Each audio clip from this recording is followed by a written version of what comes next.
Saudara, hingga kini Firly Bahuri, tersangka kasus pemerasan eksmentan, belum juga ditahan. Di satu sisi, Dewas KPK juga telah menjatuhkan sanksi etik terhadap Firly.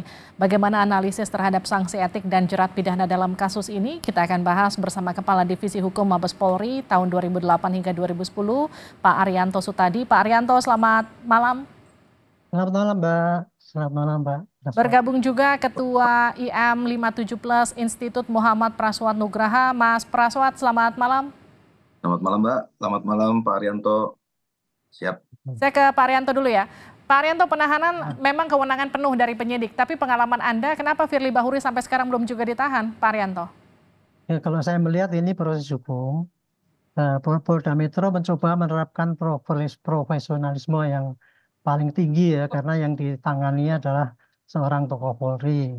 Nah, sedangkan di dalam ketentuan yang berlaku di dalam penyidikan itu, yang namanya penahanan itu hanya apabila ada kekhawatiran dari penyidik, apakah tersangka itu dikhawatirkan akan melarikan diri, atau mengulangi, atau menghilangkan, atau merusak barang bukti. Nah, tiga kekhawatiran itu kalau tidak ada, ya dia tidak harus menahan. Gitu. Karena bunyinya di situ hanya penahanan itu dapat dipisahkan, tidak wajib. Gitu. Beda ya dengan kalau ketentuan itu wajib, itu dilanggar berarti ada sanksinya. Kalau dapat itu pertimbangannya ada pure pada penyidik mengenai kekhawatiran ini sendiri. Ini aturan ini memang dibikin sesuai dengan pelindungan HAM ya, gitu jadi. Hanya sekarang karena kebetulan yang tersangkanya Pak Firly, kemudian orang kan membanding-bandingkan dengan orang biasa. Apalagi tadi Pak Yudi atau tadi. Kalau di KPK ini beda standarnya. Di sana kalau udah jadi tersangka, itu udah otomatis pasti ditahan tuh. Itu biasa yang dipakai di KPK. Tapi kalau untuk di polisi tidak. Saya sebagai penyidik lama itu ya, mau di tingkat Polres sampai di Polda sampai di Mabes, itu yang namanya penahanan itu melihat apa kita lah, feeling kita itu. Apakah kita khawatir apa tidak gitu. Pak Arianto, apakah ancaman hukuman di atas 5 tahun itu juga bisa jadi pertimbangan penyidik untuk menahan atau enggak? Ya, ancaman 5 tahun itu adalah persyaratan orang itu bisa ditahan apa tidak. Jadi walaupun kita itu misalkan kita khawatir mau lari ya, tapi kalau ancaman hukumannya di bawah 5 tahun, kita nggak bisa nahan. Kita hanya bisa menahan apabila ancaman hukumannya 5 tahun atau lebih. Atau pasal-pasal tertentu, misalnya pasal penipuan, pasal mengenai germo, mengenai apa penganiayaan dan sebagainya itu meskipun ancaman hukumannya kurang 5 tahun, penyidik dapat menahan. Gitu. Saya ke Mas Praswat. Mas Praswat, bagaimana melihat perjalanan kasus yang menyeret Firly ini? Apakah kemudian Anda melihat masih wajar untuk tidak ditahan sampai sekarang? Mestinya sih karena minggu lalu sudah dilakukan pelimpahan tahap 1 ya, Mbak ya.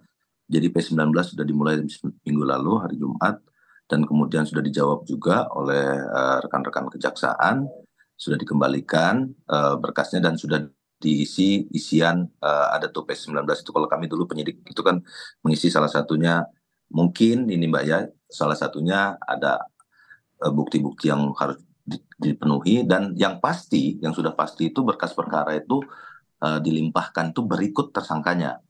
Itu yang sudah pasti. Jadi karena ini ancamannya di atas 5 tahun dan kemudian ini tindak pidana korupsi masuknya karena dia dijerat pakai Undang-Undang 3199/2021, pastinya pelimpahan berkas perkara, alat bukti, saksi, BAP dan lain-lain itu juga dilengkapi dengan si tersangka.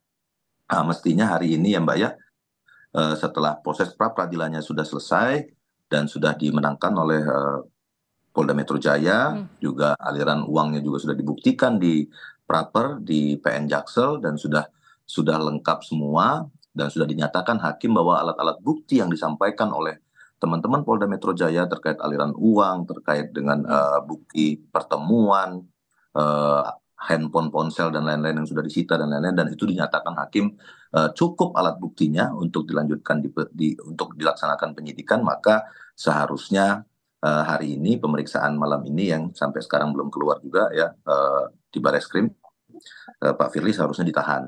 Itu dari segi sudut pandang subjektif maupun objektif sesuai dengan pasal 21 KUHP itu satu kan orang si penyidik itu akan melihat apakah orang tersebut akan melarikan diri, satu, kedua apakah dia akan merusak alat bukti, ketiga mengulangi perbuatan tindak pidananya.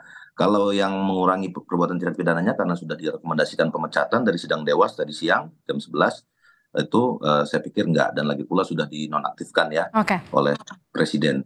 Mas Pras, Yang paling mungkin ini mungkin alat buktinya Mbak ya, karena alat bukti ini merusak alat bukti ini kemarin sempat dibawa lah alat-alat bukti semacam perkara lain ya yang di praper di PN Jakarta Selatan, dan itu sudah akan diusut juga oleh Pak Kapolda, kemarin sudah statement membawa alat bukti lain itu yang milik KPK itu adalah satu pelanggaran tindak pidana juga.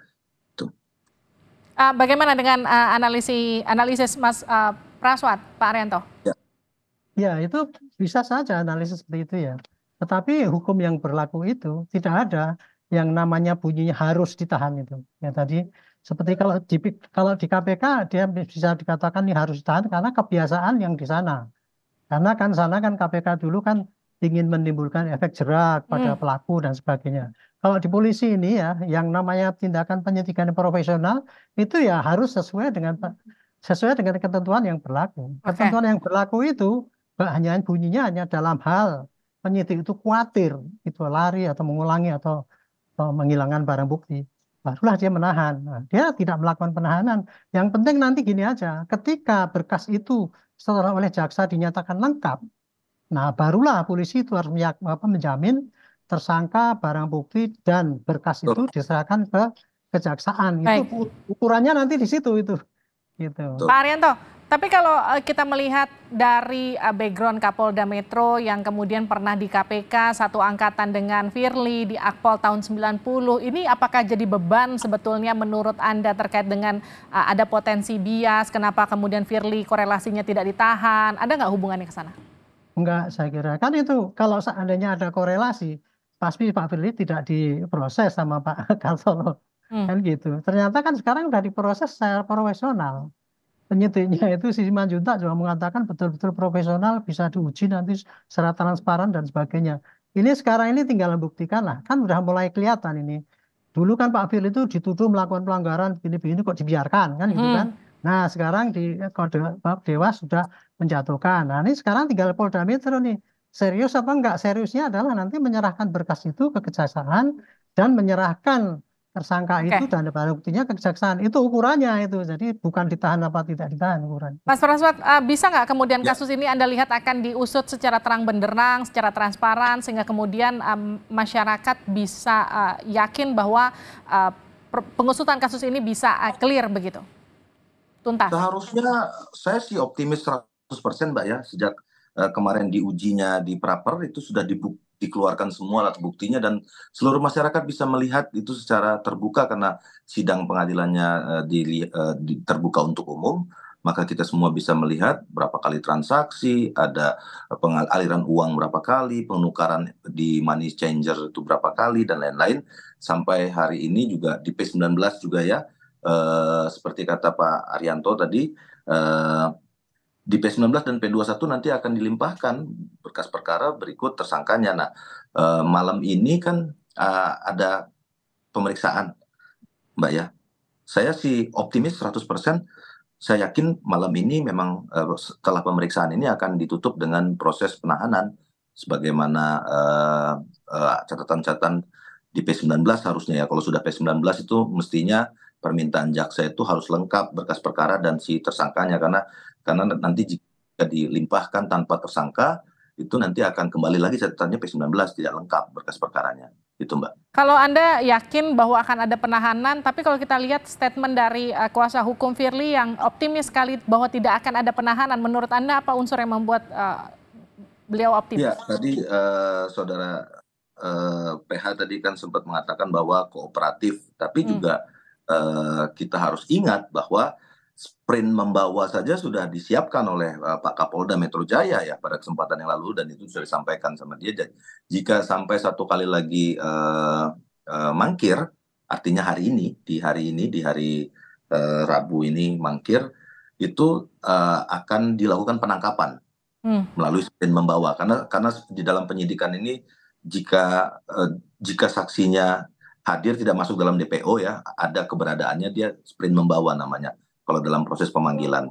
Bukan kalau misalnya dia melakukan buronan dan melarikan diri, jadinya sprint penangkapan. Nah, sprint membawa ini adalah pro justisia, sifatnya memaksa, dan Pak Kapolda sudah menyatakan minggu lalu, Bang Karyoto sudah sampaikan bahwa jika tidak datang di hari ini, di hari Rabu ini, maka sudah disiapkan sprint membawa. Artinya kan hari ini kooperatifnya saudara Firly Bahuri itu bukan karena memang goodwill, secara kooperatif normatif, tapi kooperatif karena memang sudah disiapkan surat perintah membawanya, surat penangkapannya sudah disiapkan, jadi tidak ada pilihan lain, Mbak. Memang hari ini harus datang, dan menurut saya jika memang ini sesuai dengan prinsip asas penyelesaian hukum ya, cepat, murah, biaya murah, dan sederhana, itu harusnya segera mungkin dilakukan penahanan, lalu pelimpahan P21, maka dalam 14 hari ke depan kita bisa memulai proses persidangan. Terima kasih Mas Pras, terima kasih Pak Arianto. Kita akan nantikan sudah 8 jam lebih kurang lebih diperiksa, apa hasilnya nanti, apakah kemudian nanti akan ditahan ataukah tidak. Kita akan update nanti. Terima kasih Bapak-Bapak sudah bergabung di Sapa Indonesia Malam. Sehat-sehat selalu.